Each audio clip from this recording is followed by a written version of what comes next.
एक दिन एक राजा ने अपने सभासदों से कहा, क्या तुम लोगों में कोई ईश्वर के होने का प्रमाण दे सकता है? सभासद सोचने लगे।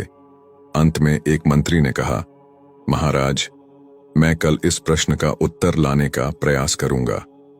सभा समाप्त होने के बाद उत्तर की तलाश में वह मंत्री अपने गुरु के पास जा रहा था। रास्ते में उसे गुरुकुल का एक विद्यार्थी मिला। मंत्री को चिंतित देख उसने पूछा, सब कुशल मंगल तो है? इतनी तेजी से कहां चले जा रहे हैं? मंत्री ने कहा, गुरुजी से ईश्वर की उपस्थिति का प्रमाण पूछने जा रहा हूं। विद्यार्थी ने कहा, इसके लिए गुरुजी को कष्ट देने की क्या आवश्यकता है? इसका जवाब तो मैं ही दे दूंगा। अगले दिन मंत्री उस विद्यार्थी को लेकर राजसभा में उपस्थित हुआ और बोला, महाराज, यह विद्यार्थी आपके प्रश्न का उत्तर देगा। विद्यार्थी ने पीने के लिए एक कटोरा दूध मांगा। दूध मिलने पर वह उसमें उंगली डालकर खड़ा हो गया। थोड़ी थोड़ी देर में वह उंगली निकालकर कुछ देखता, फिर उसे कटोरे में उंगली डालकर खड़ा हो जाता। जब काफी देर हो गई तो राजा नाराज होकर बोला, दूध पीते क्यों नहीं? उसमें उंगली डालकर क्या देख रहे हो?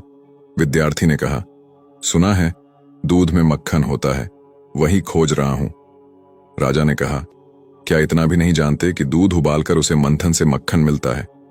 विद्यार्थी ने मुस्कुराकर कहा, हे राजन, इसी तरह संसार में ईश्वर चारों ओर व्याप्त है, लेकिन वह मक्खन की भांति अदृश्य है, उसे तप से प्राप्त किया जाता है। राजा ने संतुष्ट होकर पूछा, अच्छा बताओ कि ईश्वर करता क्या है? विद्यार्थी ने प्रश्न किया, गुरु बनकर पूछ रहे हैं या शिष्य बनकर? राजा ने कहा, शिष्य बनकर। विद्यार्थी बोला, यह कौन सा आचरण है? शिष्य सिंहासन पर है और गुरु जमीन पर। राजा ने झट विद्यार्थी को सिंहासन पर बिठा दिया और स्वयं नीचे खड़ा हो गया।